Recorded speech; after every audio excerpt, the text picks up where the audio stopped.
comment tu vas? J'espère que tu vas bien. Alors aujourd'hui je vais te présenter un petit peu du matériel, ça va changer d'habitude. Mais là pour le coup je pense que ça peut être intéressant parce que comme tu l'as vu dans le titre, c'est un flash à moins de 100 €. Alors c'est un flash qui, je sais pas si tu te rappelles, j'avais acheté vers Noël.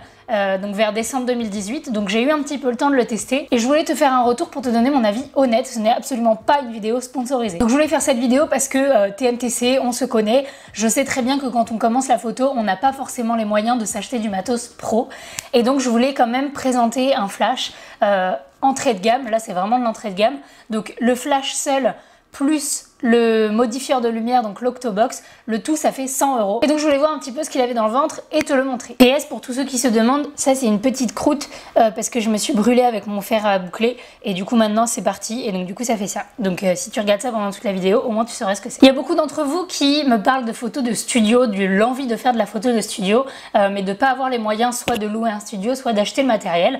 Et donc du coup je me suis penchée un petit peu sur la question cette année de voir s'il existait des flashs ou du moins du matériel de studio pas trop cher mais qui reste quand même de la bonne qualité. Donc la question ça va être, est-ce qu'on arrive à avoir un rendu professionnel sans avoir à vendre tous les bijoux de mémé? On voit tout de suite.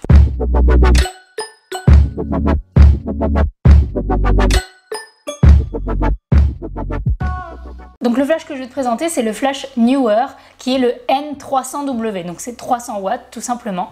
Donc c'est un flash qui est aux environs de 80 €. Je te mettrai le lien en barre d'infos du produit. Ce modèle de flash là, il existe en plusieurs puissances, en 300 watts, en 600 watts. Là j'ai choisi le 300 watts parce que je voulais vraiment essayer le premier prix. Et de toute manière, si le type de photo que tu vas faire, c'est des photos portraits, même plein pied en fait, mais tant que tu n'as pas énormément de distance avec ton modèle, franchement 300 watts je pense que pour commencer c'est suffisant. Donc déjà premier avis niveau esthétique du flash, quand je l'ai déballé j'ai été agréablement surprise, j'ai trouvé que les matériaux faisaient pas trop cheap.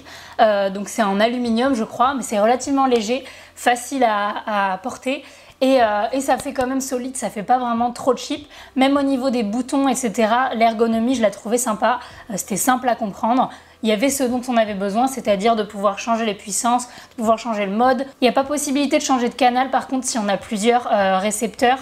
Donc faut être branché en synchro flash, soit en câble, soit en récepteur radio. Mais il n'y a pas possibilité d'en avoir plusieurs des radios, donc ça c'est un peu dommage. Mais bon, l'écran LCD est très bien, on voit très bien l'affichage des numéros. Il y a des puissances qui vont de 1 à 6. En incrément de 0,1, donc c'est-à-dire 1,1, 1,2, 1,3, 1,4, tout ça. Donc ça laisse quand même une bonne marge pour modifier et pour gérer sa lumière. Et on peut y fixer plein de modifieurs de lumière, donc des parapluies, des nids d'abeilles, des boîtes à lumière, plein de trucs. Au niveau des manivelles pour la rotation, pareil, c'était relativement bien.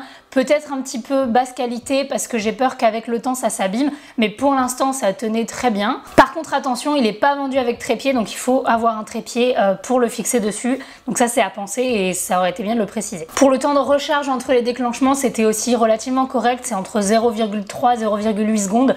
Ce qui est très bien quand on fait du shoot à domicile ou en studio où on a un petit peu le temps.